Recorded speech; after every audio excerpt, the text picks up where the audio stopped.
Il est fondamental de distinguer les notions de tactique et de stratégie. Il faut de plus ne pas oublier qu'on a aussi la notion d'opération. Donc en fait, on a le critère tactique, opérationnel et stratégique. Dans la stratégie, on a bien sûr la grande stratégie qui se différencie totalement des entités précédentes. Ce qui est important, c'est que la tactique, en fait, est dans l'espace visible et dans un champ local. La cible est totalement définie. On a l'ensemble des connaissances pour définir l'objet. On connaît bien la situation. Et donc, en fait, il s'agit de trouver un moyen de déjouer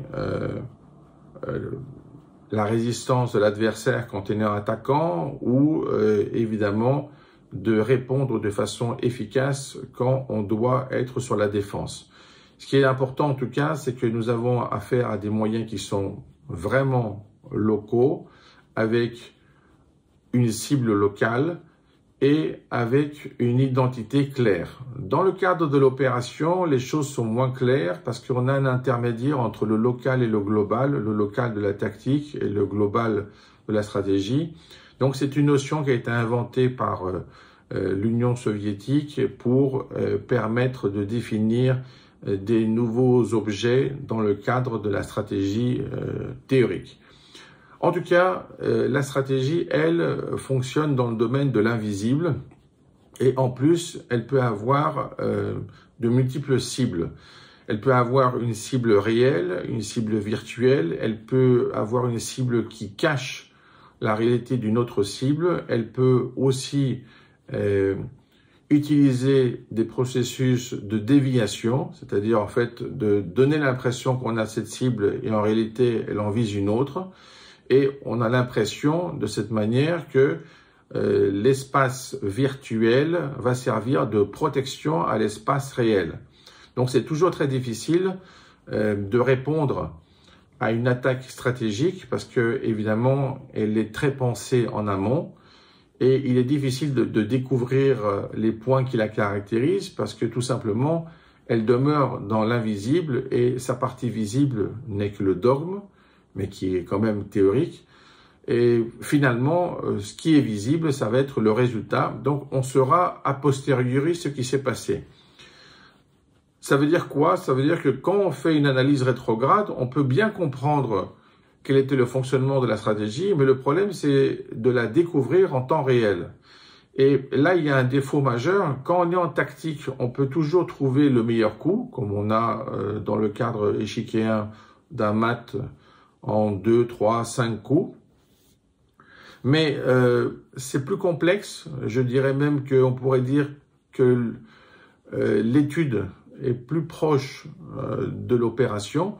Mais là, on parle de stratégie. Donc, on est dans un cadre beaucoup plus évolué. On est dans ce 5% échiquéen. On est aussi dans ce 90% du jeu de Go, où la stratégie va utiliser aussi des concepts de type l'intuition et ça va être basé évidemment sur un professionnalisme, mais il va y avoir des choses qui vont être un peu différentes, comme évidemment l'activité de serendipity qui va permettre de trouver quelque chose qu'on ne cherchait pas au départ pour finalement surprendre l'adversaire et réaliser l'objectif qui ne sera compris qu'à posteriori. Le problème, c'est que la stratégie, elle a forcément un énorme travail en amont parce qu'elle va avoir un fort impact au moment de sa réalisation, mais finalement, c'est ce qui se passe avant la stratégie, donc avant la scène, qui va être fondamental et ça peut demander une préparation qui peut être de l'ordre des années. Donc, il faut bien comprendre qu'au moment où on a le premier impact de la stratégie, en réalité, c'est peut-être déjà trop tard pour répondre à temps, sauf si on est déjà préparé dans un cadre stratégique à une défense. On peut concevoir ce genre d'objet de façon concrète quand on réfléchit à la guerre froide, mais on peut évidemment voir ces réalisations dans le cadre des proxy wars.